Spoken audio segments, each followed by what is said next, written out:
Hi hello എല്ലാവർക്കും ഏറ്റവും പുതിയ മൂവി അപ്ഡേറ്റ്സ് നമ്മൾ ഇതിൽ പറയാൻ വേണ്ടി പോകുന്നത് തുടരും എന്ന് പറയുന്നതിന്റെ അപ്ഡേറ്റ് ഉണ്ട്. നാരായൺ പോലത്തെ ഒരു അടിച്ചുപൊളി സോങ് തുടരിൽ വരാൻ വേണ്ടി പോകുന്നുണ്ട്.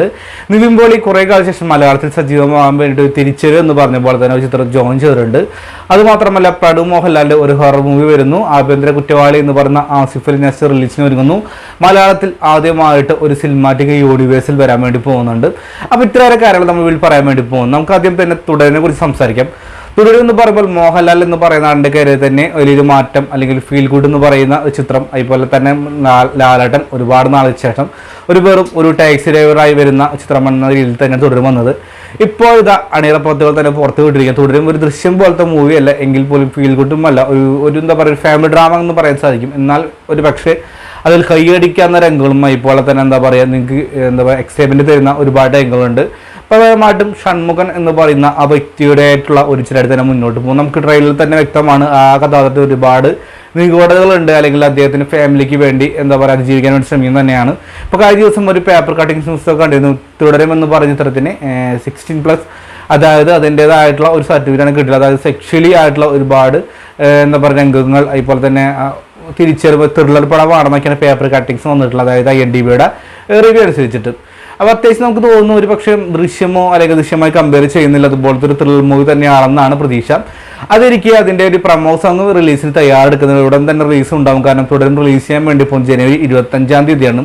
അപ്പോൾ തുടരിൽ നരൻ പോലത്തെ ഒരു ഗംഭീരമായിട്ടുള്ള ഒരു പ്രമോസ് അങ്ങ് ഉണ്ടാവുന്നതാണ് കേൾക്കപ്പെടുന്നത്. കാരണം ഒരു വേലൊക്കെ പിടിച്ചിട്ട് ലാലായിട്ട് നിൽക്കുന്ന ഭാഗം പോസ്റ്റൊക്കെ കാണിച്ചിരുന്നു. നമുക്ക് ഇതിന് നോക്കിക്കഴിഞ്ഞാൽ മനസ്സിലാവാൻ സാധിക്കും. അപ്പോൾ തീർച്ചയായിട്ടും തുടരും നല്ലൊരു വിജയമാവട്ടെ. ആരൊക്കെയാണ് തുടരുന്ന ഫസ്റ്റ് ഡേ കാണുന്നത് കമന്റ് ബോക്സിൽ രേഖപ്പെടുത്തുക. രണ്ടാമത്തെ അപ്ഡേറ്റ് പ്രണവ് മോഹൻ രാഹുൽ സദാശിവൻ കൂട്ടിൽ വരുന്ന ചിത്രമാണ്, ഹൊറർ മൂവിയാണ്. ഭൂതകാലം ബ്രഹ്മയുഗം എന്ന ചിത്രത്തിന് ശേഷം അദ്ദേഹം ഡയറക്ഷൻ ചെയ്ത ചിത്രമാണ്. പ്രധാനമായിട്ടും ഇതിൻ്റെ ഒറ്റപ്പാലം അതുപോലെ ട്രിവാൻഡ്രം, കൊച്ചി, ചെന്നൈ ഭാഗത്തേക്കാണ് ഇത് ലൊക്കേഷനായി വന്നിട്ടുള്ളത്. ഷൂട്ടിംഗ് കാര്യങ്ങളൊക്കെ അവസാനിച്ചിരിക്കുന്നു. ഏകദേശം 1 മാസത്തെ ഷൂട്ടിംഗ് എന്ന് പറഞ്ഞ് വെറും 2 ആഴ്ച കൊണ്ട് തന്നെ ഷൂട്ടിംഗ് പാക്കപ്പ് ആയിട്ടുണ്ട്. അപ്പോൾ ഇതേ ചിത്രം പ്ലാൻ ചെയ്യാൻ വേണ്ടി പോകുന്നു ഒക്ടോബറിൽ. മാത്രമല്ല ചിത്രത്തിന് ഒരുപാട് പോസ്റ്റ് പ്രൊഡക്ഷൻ വർക്ക് കാര്യങ്ങളൊക്കെ പെൻഡിങ് ഉണ്ട്. അതുകൊണ്ട് തന്നെ ഒക്ടോബറിലായിരിക്കും ചിത്രം റിലീസിന് തയ്യാറാക്കുന്നുണ്ടാവുന്നതാണ് നമുക്ക് കിട്ടിയ അപ്ഡേറ്റ് പ്രകാരം. അടുത്ത നിവിൻ്റെ ചിത്രത്തിൻ്റെ അപ്ഡേറ്റ് ആണ്. നിവിൻ പോളി, അതായത് നമ്മുടെ ഗരുഡൻ എന്ന് പറയുന്ന ചിത്രത്തിൻ്റെ ഡയറക്ടർമാർ, രണ്ടാം ഡയറക്ഷൻ ചിത്രത്തിൻ്റെ പേരാണ് ബേബി ഗേൾ. ഇതിൽ അനുശ്വരാണ് നായികയായിട്ട് വരാൻ വേണ്ടി പ്രധാനമായിട്ട് ലൊക്കേഷൻ തിരുവനന്തപുരം ഷൂട്ടിംഗ് കാര്യങ്ങളൊക്കെ ആരംഭിച്ചിട്ടുണ്ട്. ആ ബേബികളെ കുറിച്ച് പറയുമ്പോൾ ഒരു ദിവസം നടക്കുന്ന ഒരു ത്രില്ലർ എന്ന രീതിയിലാണ് ഇതിൻ്റെ അനുഭവത്തിൽ പുറത്തുവിട്ടുള്ളൂ. ഇതിൽ കുഞ്ചകോപൻ അവതരിപ്പിക്കുന്ന കഥാപാത്രത്തെ റീപ്ലേസ് ആയിട്ട് നിവിൻ പോളിക്കിൽ എത്തിക്കുക അദ്ദേഹം ജോയിൻ ചെയ്തിട്ടുണ്ട്. അപ്പോൾ തീർച്ചയായിട്ടും ഈ വർഷം തന്നെ ഡിസംബറിലാണ് റിലീസിന് പ്ലാൻ ചെയ്തത് നമുക്ക് കിട്ടിയ അപ്ഡേറ്റ് പ്രകാരം നമുക്ക് കിട്ടിയിട്ടുള്ളത്. ഇനി ആസിഫ് അലി റിലീസ് ചെയ്യാൻ വേണ്ടി പോകുന്ന ചിത്രമാണ് ആഭ്യന്തര കുറ്റവാളി എന്നാണ് ചിത്രത്തിൻ്റെ പേര്. അത് ഏകദേശം ഈ മാസം റിലീസ് ചെയ്യുമായിരുന്നു, പക്ഷേ എന്നാൽ ചില കാരണങ്ങൾ കൊണ്ട് തന്നെ റിലീസ് പോസ്റ്റ്പോൺ ചെയ്തിട്ടുണ്ട്. മെയ് 1-ാം തീയതി റിലീസിന് പ്ലാൻ ചെയ്ത് ക്ലാഷ് റിലീസിന് തയ്യാറെടുക്കുന്നു. ആഭ്യന്തര കുറ്റവാളിയെ കുറിച്ച് പറയുമ്പോൾ മലയാളത്തിൽ ഇതുവരെയും ചർച്ച ചെയ്യപ്പെടാത്ത ഒരു സബ്ജക്റ്റ് തന്നെയാണ്. ഒരു പക്ഷേ ഒരു തീയും പുകയൊക്കെ ഉണ്ടാവാൻ ചാൻസ് ഉണ്ട്.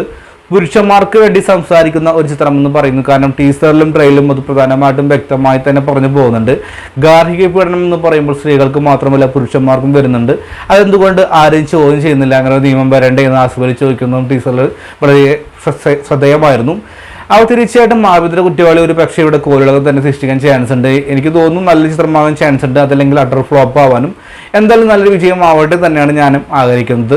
മറ്റൊരു ചിത്രം നോക്കുകയാണെങ്കിൽ മലയാളത്തിൽ ആദ്യമായിട്ട് ഒരു സിനിമാറ്റിക് യൂണിവേഴ്സ് വരാൻ വേണ്ടി പോകുന്നത് ദുൽഖറിന്റെ വായ ഫിലിംസ് ആണ് ഇതിന് കൈനീട്ടം ഒരുക്കാൻ വേണ്ടി പോകുന്നത്. നെസ്ലിൻ കല്യാണി, അതുപോലെ തന്നെ ടോവിനോ DQ ദുൽഖർ തുടങ്ങിയ പ്രധാനമായിട്ടും ഇതിൽ ആൾക്കാരായി വരാൻ വേണ്ടി പോകുന്നത്. ഷൂട്ടിംഗ് കാര്യങ്ങളൊക്കെ ഉടൻ തന്നെ ആരംഭിക്കാൻ വേണ്ടി പോകുന്നുണ്ട്. ഇത് രണ്ടൊരു പാട്ടായിട്ട് വരാൻ വേണ്ടി പോകുന്നത് തന്നെ മുന്നേ തന്നെ നമ്മൾ വീഡിയോ ചെയ്തിരുന്നു. അപ്പോൾ ഇത്രയേറെ അപ്ഡേറ്റ് നമ്മൾ വീട്ടിൽ പറയാൻ വേണ്ടി പോകുന്നില്ല. അപ്പോൾ നിങ്ങൾക്ക് ഏത് തന്നെ അപ്ഡേറ്റ് ആണ് ഇഷ്ടപ്പെടുന്നത് കമന്റ് ബോക്സിൽ രേഖപ്പെടുത്തുക. എന്നിട്ട് പോകുന്ന വീഡിയോ ഇഷ്ടപ്പെട്ട് കഴിഞ്ഞാൽ ലൈക്ക് ചെയ്യുന്ന പരിഗണിക്കുക. Bye friends.